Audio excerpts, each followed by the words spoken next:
byinshi rero ugenda ukurikiza ngiye kukubwira byazatuma umwana amenya ubwenge nk'uko nabikubwiye. Umwana ntanyare ku buriri na rimwe. Wongere usubire noneho bucya saa 12. Ahari umwana wawe naratangira ishuri cyangwa se yaritangiye ariko usura saa 12 umubyutse yihagarike. Ngayo rero ubwo birumvikana ako kanya zamara kugira akongera akazirikora ako kanya ntarutangira aba afite niyo mpamvu buryo umwana anyara ku buriri. Kandi burya umwana ntabwo yamushimishije kunyara ku buriri kubera ko abaziramo ndetse wa mwana iyo anyara ku buriri usanga aba umunebwe, usanga atari umuntu rwose ndetse akunda no kuryamira. Kubera iki? Kubera ko aba akunda kuryama agasinzira akagenda agaherayo, nayo mpamvu anyara ntabimenye. Imana kugera neza rero ibyo byose ubundi kugira ngo umwana wawe amenye ubwo bwenge bw'ishuri, nigishe Bibiliya, nigishe gusenga, no mwigisha gusenga.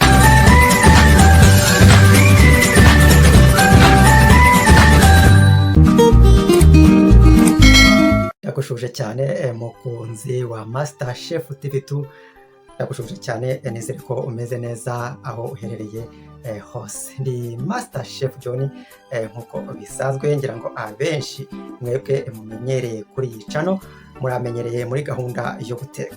Teka neza, urye neza kandi ubeho neza. Uyu munsi rero uyu munsi tugiye mu kiganiro cy'ubuzima.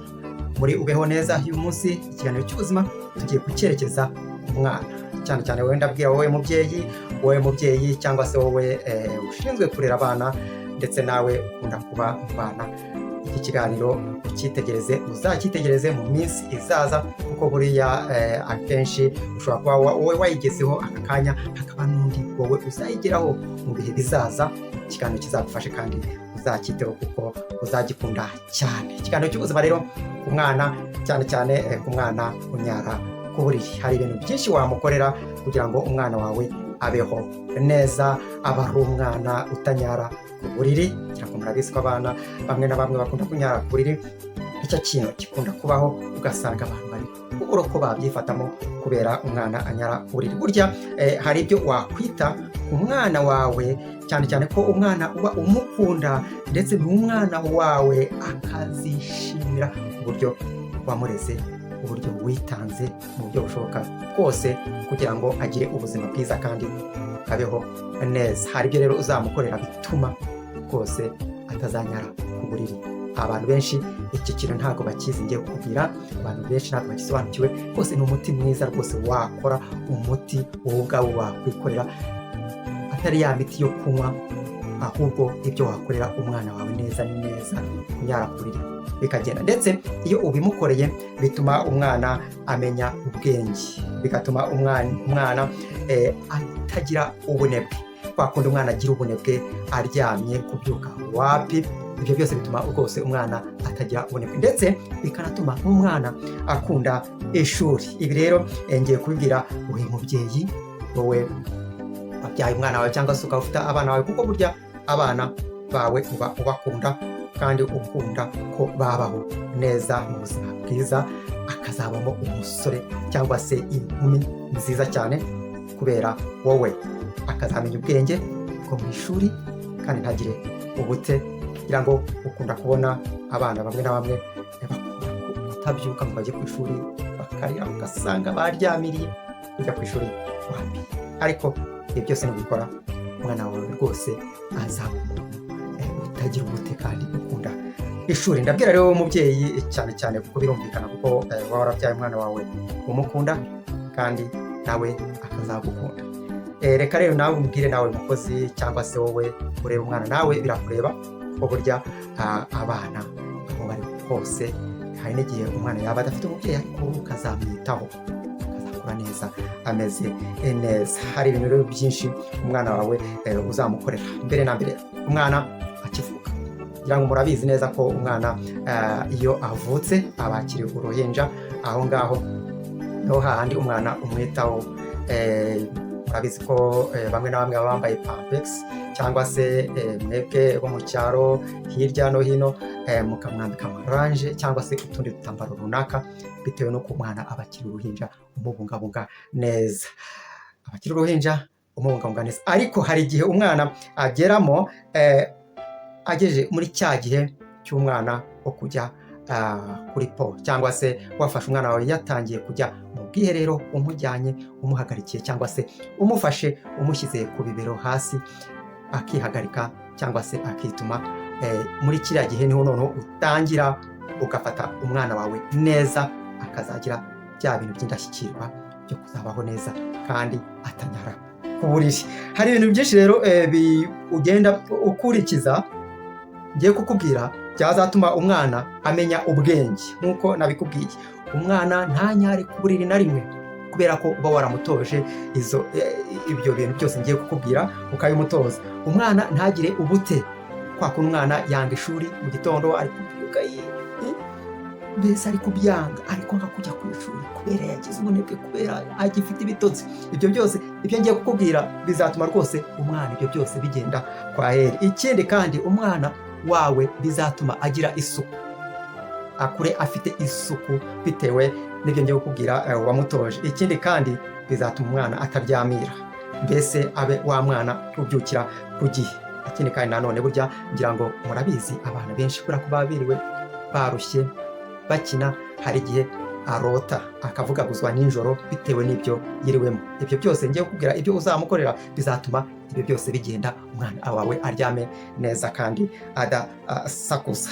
Tangira rero umwana wawe akigera muri po, cyangwa se agejeje igihe cyo ko azajya ajya muri po, cyangwa se kumujyana wowe umuherekeje. Tubarendana umwaka n'igice, cyangwa se tubare umwaka n'igice umwana atangiye kujya muri po, cyangwa se utangiye kumujyana kujya kwihagarika cyangwa se mu bwiherero. Birumvikana icyo uzamukorera ni iki rero?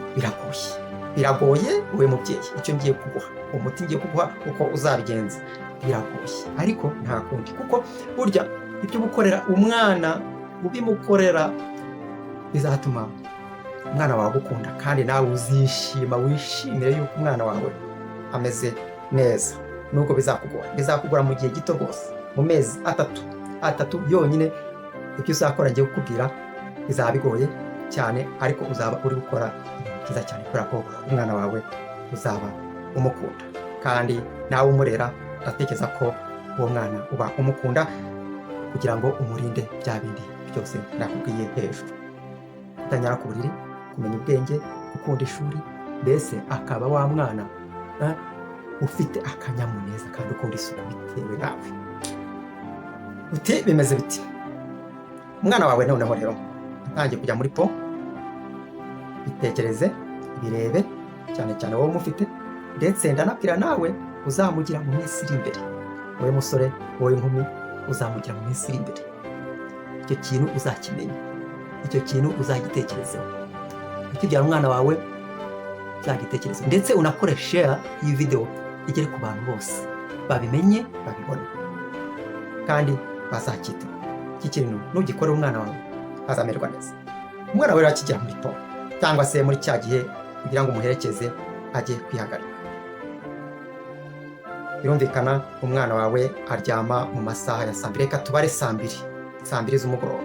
Yego, hari n'umwana ushobora kuryama saa 3, ariko twebwe kugira ngo tubibare neza, reka tubare saa 2. Umwana wawe cyangwa se abantu bawe, birumvikana wowe mubyeyi cyangwa wowe umurera, saa 2 aba akiri kare. Yenda wicaye wireba televiziyo, cyangwa se uganira n'abantu bagusuye, cyangwa se utarataha. Ariko reka mubwire wowe, muri ya masaha uba uri mu rugo wita kuri wa mwana. Wowe mubyeyi uba uri mu rugo wita kuri wa mwana wawe ukunda. Ibyo uzakora ni rero: umwana wawe agiye kuryama saa 2. Reka tutangire tubibare gutyo, saa 2 agiye kuryama. Birumvikana umwana wawe nagera mu buriri ntabwo azahita asinzira. Azabanza aganire, yivugishe, akubagane. Ibyo abana murabizi, abana ni beza, abana n'abamarayika. Baganire, ariko hari igihe agera mu rwego rwo kuryama noneho akaba arasinziriye. Yenda uri aho ngaho nturaryama. Cunga umwana wawe agisinzira, ubare iminota 30. Iminota 30 igishira, ihangane ubyuke, cyangwa se uve ahandi wari uri utaramye, usange umwana wawe ugende neza. Genda arara mu cyumba cye, genda murararana. Birumvikana biranashoboka kuko uwo mwana aba akiri mutoya, guhera ku mwaka n'igice gusubiza hejuru. kuko ibi byose tugiye kubikora umwana mu myaka 3 aba ari wa mwana rwose utakinyara ku buriri, yenda muri kurarana, yenda arara mu kindi cyumba runaka, yenda abana n'umukozi, yenda umukozi ibyo bintu yabimukorera, ariko reka mbwire wowe mubyeyi kuko ni wowe wakwita ku mwana wawe cyane. Yenda na wa mukozi yamwitaho bitewe n'uburyo abanye na wa mwana, yakwitaho yenda wowe mubyeyi ukabwira wa mukozi akabigufashamo. Ariko reka mbwire wowe mubyeyi, umwana wawe akigera kuri 2:30 y'ibare, byuka cyangwa se ugende umukomakome gakeya, umwana wanjye nkunda, gahoro gakeya, kuko aba yasinziriye. Ntabwo wagenda uvuduka yakwikanga, genda neza nk'umwana ukunda, umukomakome, sheri wanjye byuka ujye gukora kaka cyangwa se ujye ukwihagarika. Amagambo meza yuje urukundo. Birumvikana umwana wawe kubera ibitotsi azaba afite, azava kure, bizamugora, hari uzarira, hari uzinya ufate mama cyangwa se umuzi ibintu nk'ibyo, ariko uzaba uri kumukorera neza. Mubyutse ajye kwihagarika, ihagarike cyane cyane ko burya ibitotsi by'umwana biba biri hafi. Ibitotsi by'umwana kuko burya anihagarika abifite. Umwana ni nka marayika, nta bitekerezo byinshi aba yagira kuri iyi si byamubuza kudasinzira. Iyo amaze kwihagarika umusubiza ku buriri, umwana akaryama neza, ako kanya ahita asinzira, ako kanya nubwo aba yinubye ahita asinzira. Ubwo ni ukuvuga ngo akimara kuryama, ukimara kumuryamisha, ongera utegereze isaha n'igice. Tuvuge yaryamye 2:30, wagiye kumubyutsa kwihagarika 4:00 usubireyo. Birumvikana kugira ngo ibintu bigende neza ugomba kuba ufite alarm, cyangwa se ufite telefone yawe, cyangwa se isaha ugashyiramo alarm ikubyutsa cyangwa se ikwibutsa ya masaha ya minota y'umwana wawe. Uburyo ugomba kumwitaho kuko ni umwana ukunda cyane, kandi umwana wahawe n'Imana. Niyo mpamvu ugomba kumwitaho. Ni Master Chef John. Icyo kintu uzagikora 4:00 subirayo. Urumva ko umaze isaha n'igice. Hagati ya 2:30 na 4:00 harimo isaha n'igice. Usubireyo wongere ukore nka kwa kundi, ubyutse neza, komakoma gahoro gahoro, umwana yinura, ariko nta kundi, uri kumugeza heza, yihagarike.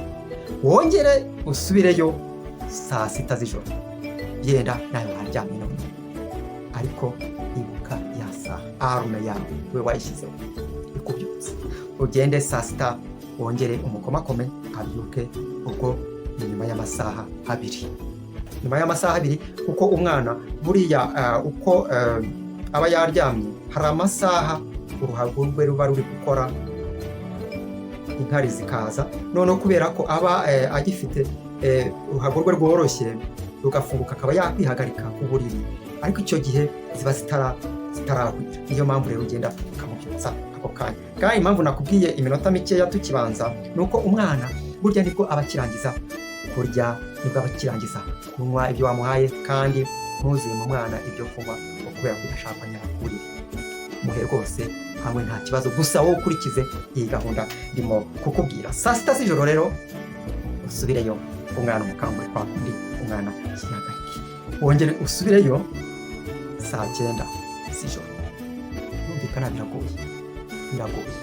Uri mu bitotsi we mubyeyi, wiriwe mu kazi unaniwe, wiriwe uri mu kazi kenshi, ariko ni byiza cyane umwana wawe uri kumutuma amererwa neza, ubwonko burakanguka, ubunebwe buramushiramo, kandi kunyara ku buriri wapi, ndetse na bwa buriri bwe buzaba burimo isuku kubera ko atabunyaramo, kandi nawe azaryama neza.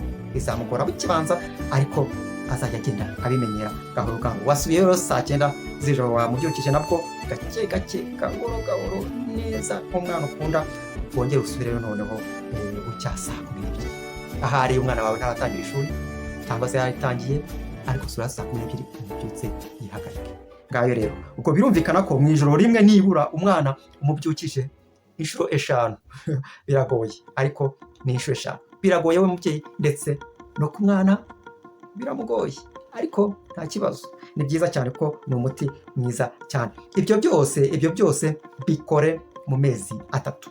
Mu mezi 3 nubikora wihanganira ayo majoro uko ushoboye kose, umwana wazamenya ubwenge, umwana wawe azakunda ishuri, umwana wawe ntabwo azagira ubunebwe, kubera ko muri cya gihe wamubyutsaga wabaga uri gukangura ubwonko bwe, kandi ubwonko bwe ubumenyereza kutagira ubute, ubumenyereza kwishyira ku gihe cy'uko iyo ashatse kwihagarika uruhago rwe rwagezemo inkari, umwana ubwenge bwe buhita bumwumvisha yuko inkari ziri hafi kuza, noneho akaba yakwijyana kwihagarika, kuko mu mezi 2 cyangwa se ukwezi n'igice umwana aba yaramenyereye, ndetse iyo ugiye kumubyutsa ya masaha yamenyereye hari igihe usanga rwose yagutanze kubyuka.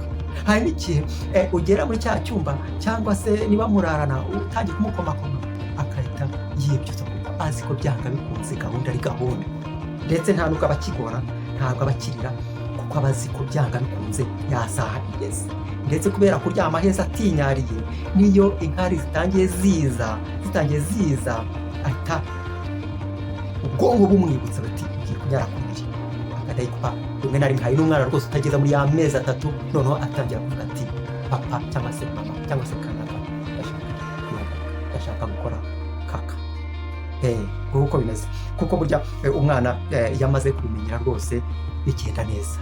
Uwo umuti uba ari mwiza cyane rwose, uzawiteho igihe cyose, kuko ni byiza cyane. Ayo mezi 3 ni menshi, ariko nanone ntabwo ari menshi cyane bitewe n'akamaro agirira umwana. Nongere nkwibutse, umwana yinywere nta kibazo, gusa wowe wite kuri ariya masaha. Umwana wawe azabaho neza, umwana wawe azamererwa neza, afite ubwuzu kandi afite n'urukundo kandi afite n'akanyamuneza, kubera bya bindi wamenyereje. Ni ukuvuga ngo umwana iyo ageze ku buriri, kwa kundi navuze ko kuvugaguzwa bitewe n'ibyo yiriwemo bituma, kubera ka kamenyero k'ubwonko bwibutsa, bituma adasinzira ngo agereyo, bituma atikanga, bituma atarota cyane rwose, bituma aryama neza atekanye. Ndetse iyo wamumenyereje ibyo byose byo kutanyara ku buriri, yibeshye gato akabikora, rwose ubwe ahita abona ko ari bibi, kumva impinduka ibaye y'ibintu aryamyemo pe, agahita abona ko ibintu atari byiza. Ikindi burya niyo mpamvu burya umwana bakundi ndetse n'uruhago rwe ntabwo ruba rukomeye, kubera ko ntabwo bwibutsa kubera ko aba adakomeye, agahita azirikwa ako kanya, zamara kugira akongera akazirikwa ako kanya, ntarutangira aba afite. Niyo mpamvu umwana anyara ku buriri, kandi burya umwana ntabwo bimushimishije kunyara ku buriri, kubera ko aba aziramo. Ndetse wa mwana iyo anyara ku buriri usanga aba umunebwe, usanga atari umuntu rwose, ndetse akunda no kuryamira. Kubera iki? Kubera ko aba akunda kuryama agasinzira, akagenda agaherayo, nayo mpamvu anyara ntabimenye. Imana ikugire neza rero. Ibyo byose ubundi kugira ngo umwana wawe amenye ubwo bwenge bw'ishuri, mwigishe Bibiliya, mwigishe gusenga, n'umwigisha gusenga, n'umwigisha kumenya Imana, n'umwigisha kuririmbira Imana, bizatuma agira ubwenge. Kubera ko buriya iyo umwana umwigisha ijambo ry'Imana, ukamwereka n'asoma Bibiliya, bituma hari ibyo agenda abona, ndetse niyumvire udutekerezo two muri Bibiliya ku bantu bamwe na bamwe, n'abana bose, Abisiteri, uko bagiye babaho, bimubwira, bituma ibyo byose agira amatsiko, no ku ishuri nk'akazajya agira amatsiko n'ibyo mwarimu ari kumwigisha. Numva ko ni byiza cyane. Ibyo byose byongereho kumenya Imana, mwigishe kumenya Imana umwana wawe, umwigishe gusenga, nibwo ibyo byose bizongerwa. Ni bya bindi wamuhaye, kuri rwose wa muti wamuhaye, bya bindi wamwigishije, kwa kumurinda kunyara ku buriri n'ibindi. Ya masaha wikomwa, umwana wawe azaba intiti, umwana wawe azamenya ubwenge, umwana wawe azakunda ishuri n'ibindi. Imana ikumugisha, Imana ikugire neza. We wari ku Master Chef TV2, kandi ngushimira ko wakoze subscribe. Nawe utarayikora yikore, nawe uzaza mu bihe bizaza, nugira ngo uzayikore kandi share, uduhere ibitekerezo. Uzakore igahunda, uzambwira, uzagira icyo umbaza cyose nzagusubiza, njyewe ndi hano ku bwawe. Nawe utaha rero muri gahunda izi zose, kandi ntugacikanwe muri gahunda yo guteka neza, urye neza, ubeho neza. Bye bye rero, nawe utaha tuzasubira dukora kuri iyo nsengera, kandi kugira ngo video yose izajye ikugeraho ako kanya.